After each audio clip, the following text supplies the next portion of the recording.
Florence Nightingale 1820 to 1910 तक हमारे बीच में रही है। उनको हम फाउंडर ऑफ नर्सिंग के नाम से भी जानते हैं। उनका बर्थ 12 मई 1820 में हुआ था और उसी 12 मई को हम हर ईयर इंटरनेशनल नर्सेज डे के नाम से सेलिब्रेट करते हैं। उनका जो बर्थ प्लेस है उसका नाम है विला ला कोलम्बिया इन फ्लोरेंस, इटली। फ्लोरेंस नाइटिंगेल ने अपनी एक बुक लिखी थी, उसका नाम है नोट्स इन नर्सिंग, जो कि उन्होंने 1859 में लॉन्च करी थी। उस बुक में उन्होंने बताया था व्हाट इट इज़ नॉट। उन्होंने उस बुक में मेजरली डिस्क्राइब किया था principle of nursing care, hygiene and sanitation. ये जो नर्सिंग केयर है, हाइजीन एंड सैनिटेशन है, इस पर उन्होंने ज़्यादा फोकस किया था। इसके अलावा उन्होंने नोट्स ऑन हॉस्पिटल के नाम से भी एक बुक पब्लिश करी थी 1863 में। इसके अलावा लाइफ और डेथ इन इंडिया, उन्होंने इस बुक को भी लॉन्च किया था 1874 में। उन्होंने इन्वायरमेंट थ्योरी, जिसको हम cannons on nursing given by हर, मतलब उन्होंने इन्वायरमेंटल थ्योरी भी दी थी, जिसको और कैनन ऑन नर्सिंग थ्योरी भी दी थी, ये भी उनके द्वारा दी गई थी। अब उनकी जो इन्वायरमेंटल थ्योरी थी वो 5 प्रिंसिपल्स से कंसिस्ट है। वेंटिलेशन, लाइट, मीन्स जो पेशेंट का जो वेंटिलेशन है वो प्रॉपर होना चाहिए, लाइट प्रॉपरली विजिबल होना चाहिए, लो नॉइस होना चाहिए एंड न्यूट्रिशन प्रॉपर होना चाहिए, क्लीनलीनेस एंड हाइजीन होना चाहिए एंड कंफर्ट होना चाहिए।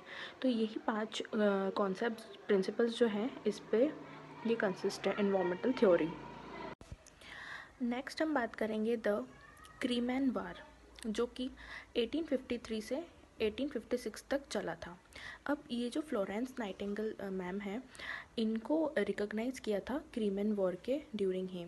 एक वॉर हुई थी, a military conflict between Russia and an alliance of Britain, France and Ottoman Empire and Sardinia.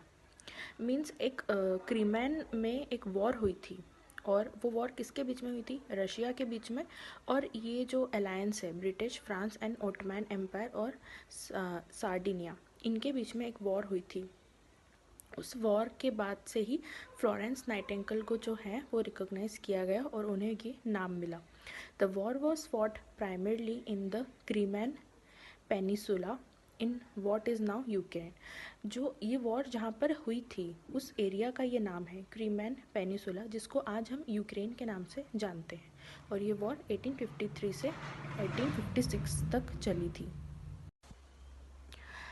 Nightingale became famous for her work during the Crimean war. मैंने पहले बताया था क्रीमैन वॉर के ड्यूरिंग ही नाइटिंगेल जो है फेमस हुई थी। In 1954 she was sent to the military hospital in Scutari. 1954 में उन्हें मिलिट्री हॉस्पिटल भेजा गया था स्कूटेरी में, मॉडर्न डे इस्तांबुल, मतलब आज के टाइम पे हम उसे इस्तांबुल के नाम से जाना जाता है। उन्होंने उनको क्यों भेजा गया था? उनको एक ग्रुप ऑफ नर्सेस को लीड करने के लिए भेजा गया था। She just not care physical injury, she also implemented reforms in sanitation, hygiene and nutrition which reduce the mortality rate। यानी कि उन्होंने जस्ट फिज़िकल इंजरी के ऊपर ही ध्यान नहीं दिया, बल्कि उन्होंने सैनिटेशन, हाइजीन एंड न्यूट्रिशन को रीफॉर्म किया। रीफॉर्म मीन्स जैसा कि वहाँ के लोगों को सैनिटेशन, हाइजीन और न्यूट्रिशन के बारे में पता था, उसको रीफॉर्म किया गया, मतलब उन्हें और अपडेट किया गया। इससे क्या हुआ कि जो मॉर्टेलिटी यानी जो डेथ रेट है वो रिड्यूस हो गई थी। She become known as the lady with the lamp, और वो लेडी विद द लैम्प भी वहीं से जानी गई। क्यों जानी गई? Because of her habit of making rounds at night to check on wounded soldiers.